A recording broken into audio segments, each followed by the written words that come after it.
அஸ்ஸலாமு அலைக்கும். இன்றைக்கி நம்ம கிச்சனில் என்ன பார்க்க போகிறோன்னா சிக்கன் நூடுல்ஸ் எப்படி செய்யுதுன்னு பார்க்கலாமா.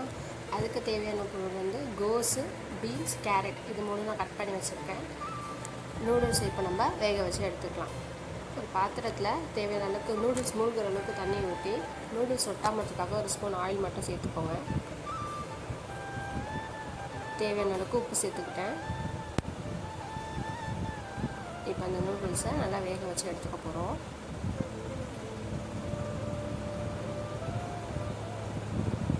தண்ணி நல்லா கொதிச்சோன்னா போட்டிங்கன்னா ஒரு 10 மினிட்ஸ் போதும், நூடுல்ஸ் வெந்துடும். இப்போ நல்லா தண்ணி கொதித்து வந்துட்டுருக்கு. நூடுல்ஸும் இப்போ பாதி வெந்துருச்சு. இன்னும் கொஞ்சம் நல்லா வெந்துருச்சுன்னா நல்லாயிருக்கும்.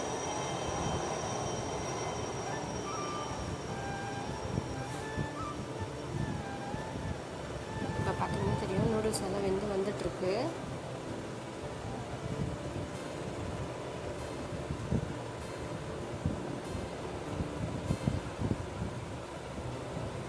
நூடுல்ஸை இப்போ வடிகட்டி எடுத்து வச்சிடலாம்.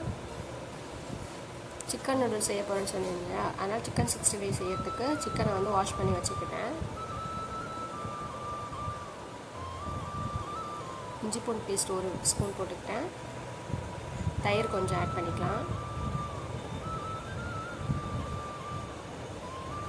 ஒரு ஸ்பூன் மிளகாத்தூள்,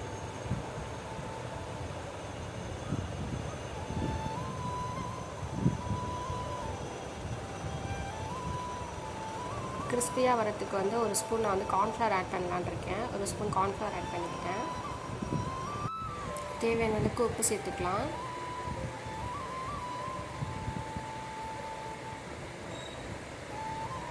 சிக்கன் நல்லா முறுமுறுன்னு பொரிஞ்சு வரதுக்காக நான் வந்து கொஞ்சம் அரிசி மாவு சேர்த்துருக்கேன். இப்போ கடாய் நல்லா காஞ்சி வந்துட்டுருக்கு. தேவையான அளவுக்கு எண்ணெய் ஊற்றிக்கலாம். இப்போ நம்ம மசாலா ரெடி பண்ணி வச்சு சிக்கனை நல்லா போட்டு பொரிச்சு எடுத்துடலாம்.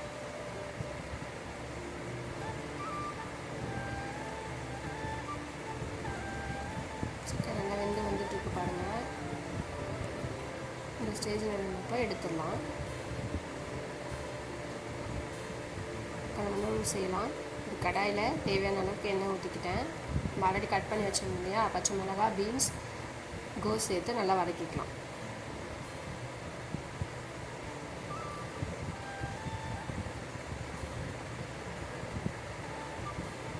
வதங்கி வந்துட்டுருக்கு.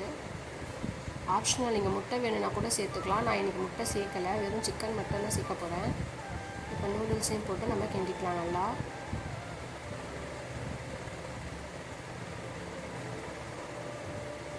ரெடி பண்ணி வச்சுருந்த சிக்கன் 65 ஆட் பண்ணிக்கிட்டேன். நான் டேஸ்ட்டுக்காக கொஞ்சமாக ஃப்ரைட் ரைஸ் மசாலா ஆட் பண்ணிக்க போகிறேன்.